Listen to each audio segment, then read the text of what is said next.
Ngiyacela siphame sime ngenyawo zethu sishaye izandla zethu kakhulu samukele Rev S Ndluovu egameni lika Jesu Kristu. Cela sishaye izandla ezinkulu bathande ngayo.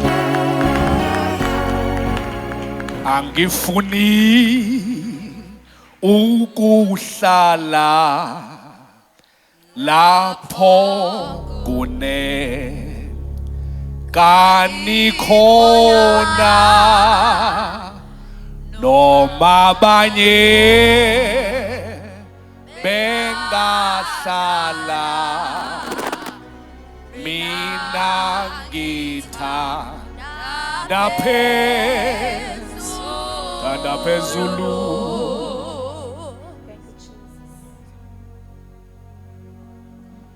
Angibingelele kakhulu program director ngeke Nkosi, sibingelele host yethu uMama uGumede nobaba egameni lenkosi uJesu Kristu. Siyathoba ngaphansi kwalugcobo, sizimisela ukulisupporta ngayo yonke indlela uma sisaphefumula nje.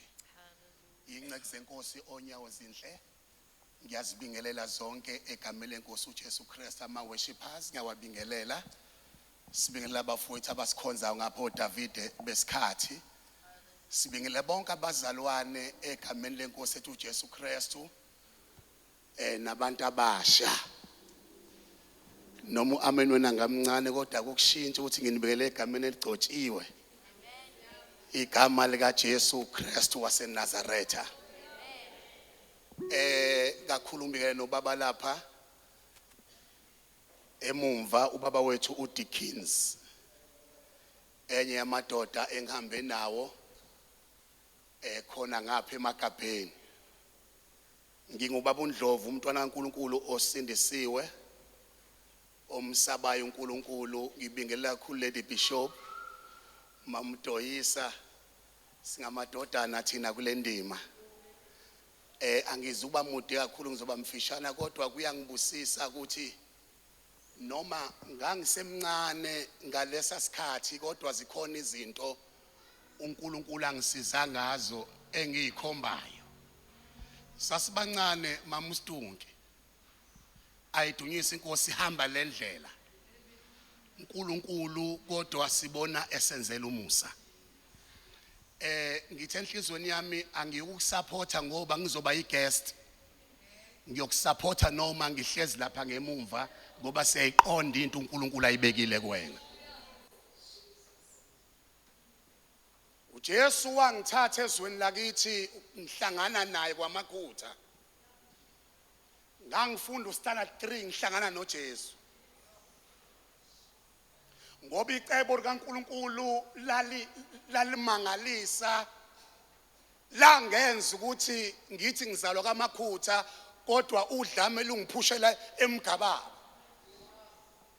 Ngifundile emngani wakhe, ngafunda eMcothoyi, engikhahlela amadimoni. Ayidunyisa inkosi. Nginsizwa ngihlwene sono, ikati lidla imfaduko. Thana amen. Ngiyayazi lenkazimulo yokuba musha. Ngiyayazi nepain yokuhlukana nesono.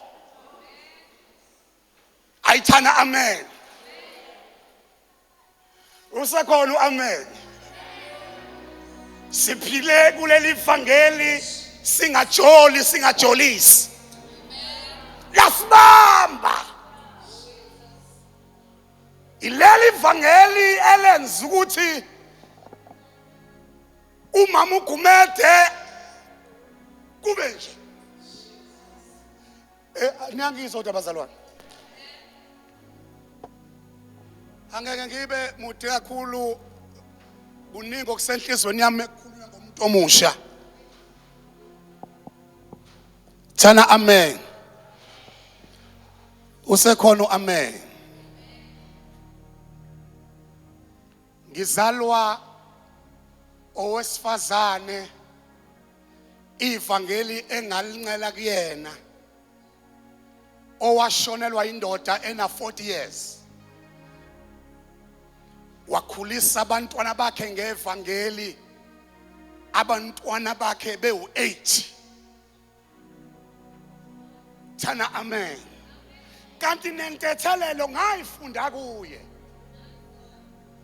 Because kukhona ukuba sevangelini kodwa ungakazi ukufunda ukuthethelela. Ngama 80s umakhelwane sathi siginqa itini sidlala egcekeni uma iphuma eMbumbulu College yosebenza umakhelwane wabiza umfowethu wakuthiwa uXolani igama lakhe samgcina ngalelo langa. Asazi ngisho ithuna lakhe.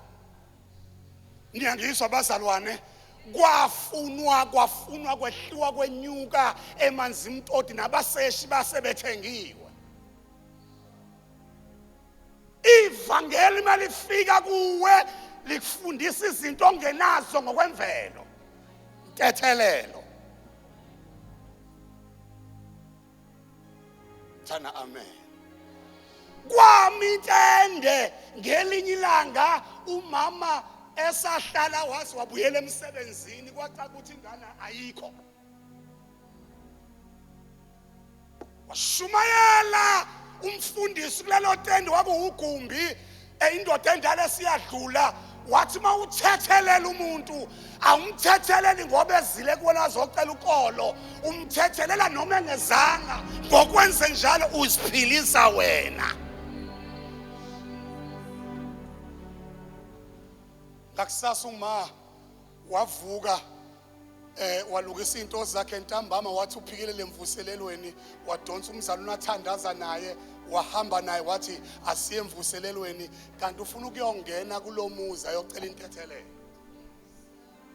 Khuluma ngevangeli mase lifikile likufundisa izinto ngokwemvelo ongenazo.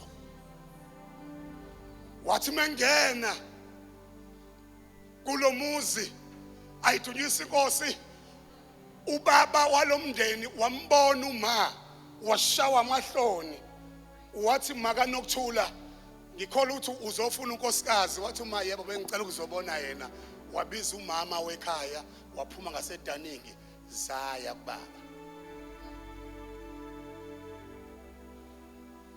Uma wathi makhelwane ngingelela kwakho nje ngizocela intethelelo bengikuzonda ngenxa yomntanami indodana yami. Wakhala umama wathi maka nokuthula ungibona nje ngazala ingane ekhubazeke ngokuhlukile ukukhubazeka. Uma ngiya kwababonayo bathi wayenzani ingane kaNdlovu because izono zabadala zehlela kubantwana. Ma wavala indlebe zakhe ngoba wayezocela intethelelo kuze kube namhlanje umfowethu ngimlamayo asazi ngisho ithuna lakhe. Ma ufika kulo mndeni ufika ama-tax agcwele iyadi iswele nendawo yokupaka. Ngangithi uma sesikhulile siyophenya irevenge kulo muzi but ivangeli lenziwa uma lasibamba. Liyabambana ivangeli mase likubambile likwenzisa izinto ongenazo ngokwemvelo.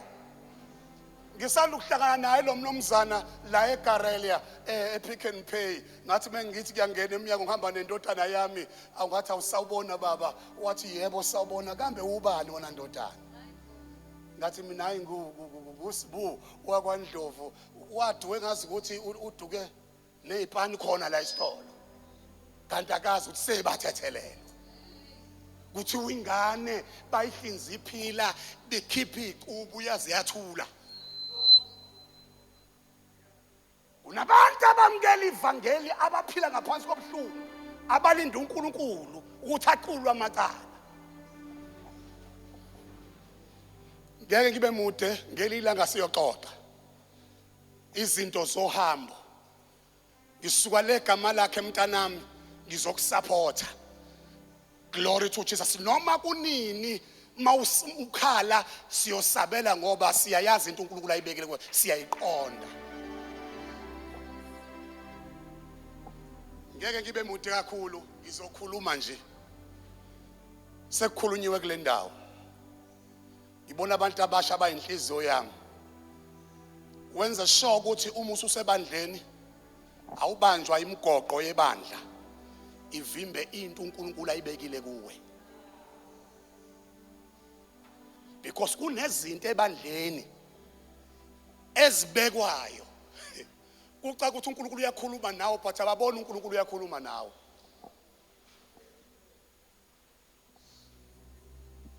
Ebandleni engikulona abafundisi after 5 years bayashintsha. Ngiyangizwa njengoba nje ngisegama lakhe ngiqhamuka kaDumisa, after 5 years uyashintshwa umfundisi. You can imagine uma uzoseva ngaphansi komfundisi kukhona into kuwena but yena engayiboni. Ubekezele nozofika futhi ubekezelela ukuthi azayibone. Noma uthi uyazama ukuthi ayibone akunyathele.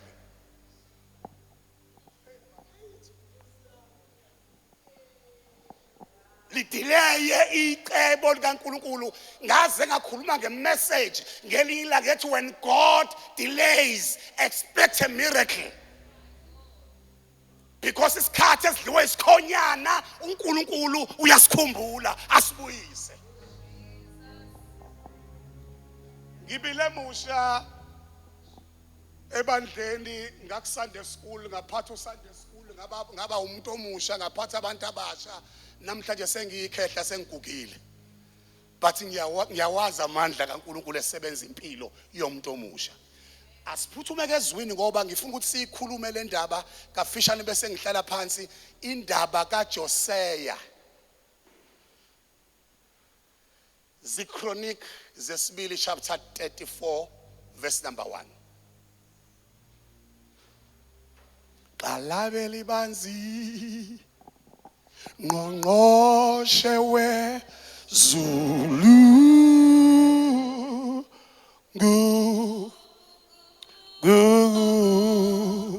phila uliqalabe libanzi qala ngqongqoshe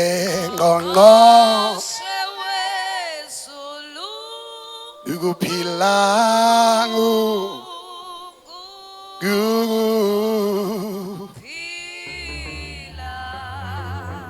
uliqalabe libanzi qala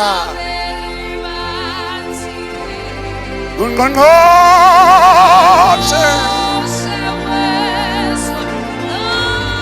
ukuphila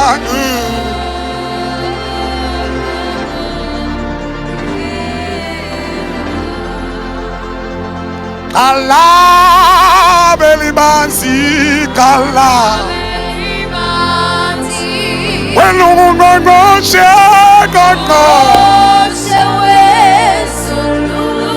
ukuphila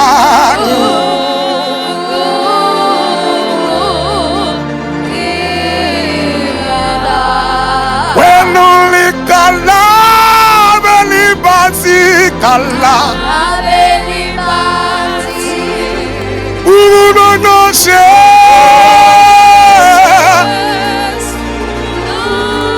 ukuphila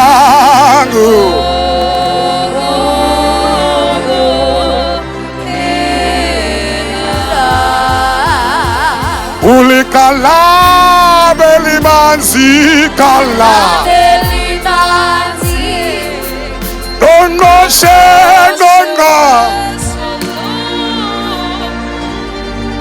ukuphila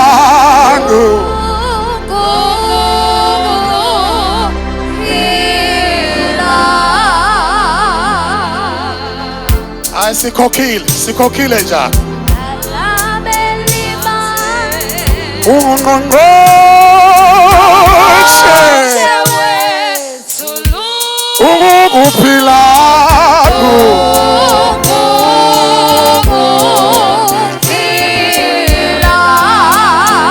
uliqalabe libanzi ungqongqoshe ukuphila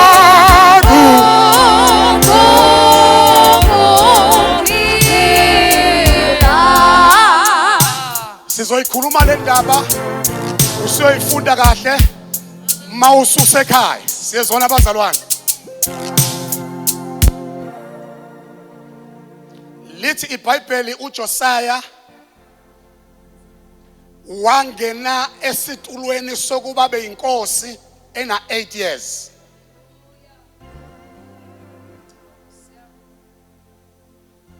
Sanibonani. Wayeneminyaka engakhi? Hayi 80. Wayena 8 years engena embusweni esitulweni kwithrone yokuba yinkosi. Siyabonga mamgumede ukuthi uyabaqoqa. But into engiyithanda ngoJosiah wenza lokhu uNkulunkulu amthembe ngakho.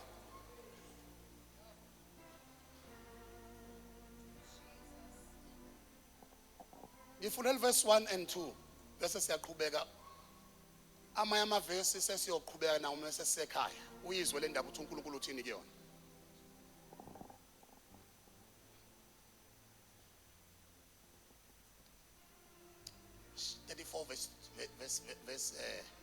Verse number 1.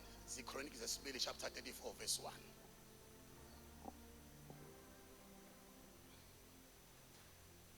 The Chronic zesibili chapter 34 verse number 1. Second Chronicles chapter 34. Josiah was 8 years old when he became a king, and he reigned in Jerusalem 31 years. Bamba nalesi isithini wayena 8 years ethatha umbuso kwaze kwashaya iminyaka ka31 emenje ngenkosi. Sikhuluma ngomntwana uchaza ukuthi noma ngumntwana ikhona uNkulunkulu angayenza ngawe. Salani amen. Amen. Ukuthula kubantu abasha. Amen. Thana amen. Lithi iBhayibheli lami wayena 8 years ethatha umbuso. Abaningi babecabanga ukuthi uyingane njengoba na 8 years ayikho into engenzeka ngaye. Kanti khona into uNkulunkulu ayicebe ngaye. Lithi iBhayibheli lami wafuna uNkulunkulu kayise uDavide. Ngoba angeke kulunga ukuthi ubuse uNkulunkulu kababa ungamazi. Engathi miss call le. Izinto ezasustain impilo yakhe. Wabamba uNkulunkulu kababa. Ukuthi uNkulunkulu kababa akazange akwenza okungalungile. Sengizophatha umbuso uphathe ngamandla kaNkulunkulu kababa. Kuzoba ingozi ukuthi uphile ungena uNkulunkulu kababa wakho. Ayithana amen. Verse number 2. He did what was evil in the Lord's sight, just as his father Manasseh had done. He worshipped and sacrificed to all the idols his father had made. Hlala phansi sebeyofunda ekhaya. Into enzo uJosiah wathi mengena embusweni waphahlaza zonke izithixo esezibekiwe kuma altari ezingabekwanga ngenhloso kaNkulunkulu.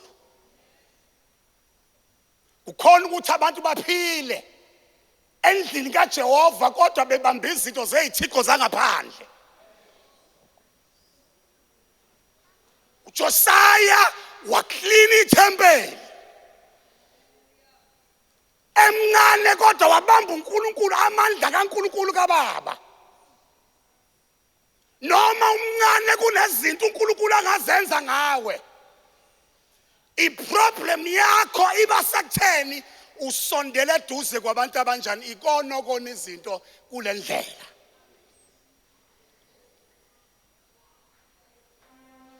Ngangithi uma ngiluleka iyouth ngithi uqhamuka usuzothi baba umfundisi noma mphathi ngithe nje ngingena kwaboxer kwakhona into ethi angitshontshe isibhukuza senkukhu. Ngaphuma nesibhukuza senkukhu kwaboxer, niyangizwa? Kodwa ngithe sengingaphana sengihamba nazo abuyi moyingcwele wakhulu ukuthi umntwana kaNkulunkulu akebi. Into engakutshela yona ukuthi hamba uyoyipheka uyidle because uNkulunkulu wakho ukhuluma late. Thina sihlambulula imicabango, siyakayithinta into. Ukuthula kubantu abasha, sihlambulula imicabango. Because noma singama empilweni yobusha bethu, uma singazihlambulula impilo yethu sazophela. Ivangeli libamba impilo yomuntu omusha. Noma sengimngaka ngumfundisi, angikiyekile ukuhlambulula siyohlambulula sesiyongena ethuneni. Hayi kodwa niyakizwa. Niyakizwa abantu abasha. Kuthiwa wabamba uNkulunkulu kababa wakhe uDavide waphahlaza zonke izithixo ezazikhona ethempelini. Kukhona into engiyithandayo uma ufika kuverse 18 and 19 sengihlala phansi. Kuthiwa bathi besahlela zonke izinto zethempeli bathola incwadi yomthetho kaMose. Lithi iBhayibheli uJosiah bathi bemfundela incwadi yomthetho kaMose waqebhula ingubo zakhe. Wathi thathani le ncwadi niyise kumprofeti ukuze asichazele yona. Ayithalani amen. Kungekulunge ukuthi ume kule ndlela incwadi yomthetho ungayiphethe. Ukuthula kubantu abasha. Siphethe incwadi yomthetho ukuthi kwi-future yethu isancwadini yomthetho. Asikwazi ukwenza noma yini. Incwadi yomthetho yona esicontrolayo ukuthi iyiphi impilo ekumele siyiphile. Ayithana amen. Thana amen. Nishunyayiswa kahle ngoba asifika ngase sifika nemthwalo kule ndima. Asisho ukuthi ofike nomthwalo mhlawumbe unenkinga, sesichaza ukuthi sifike sibasha. Sahlwana nesono sibasha. Sahamba ama levels alempilo kodwa uJesu ekhona. Inkinga yakho ukuthi wenza izinto uJesu engekho. Noma usufika evasithi awuphili noma yiphi impilo ngoba kunencwadi yomthetho. Bengasekho abazali eduze kwakho incwadi yomthetho.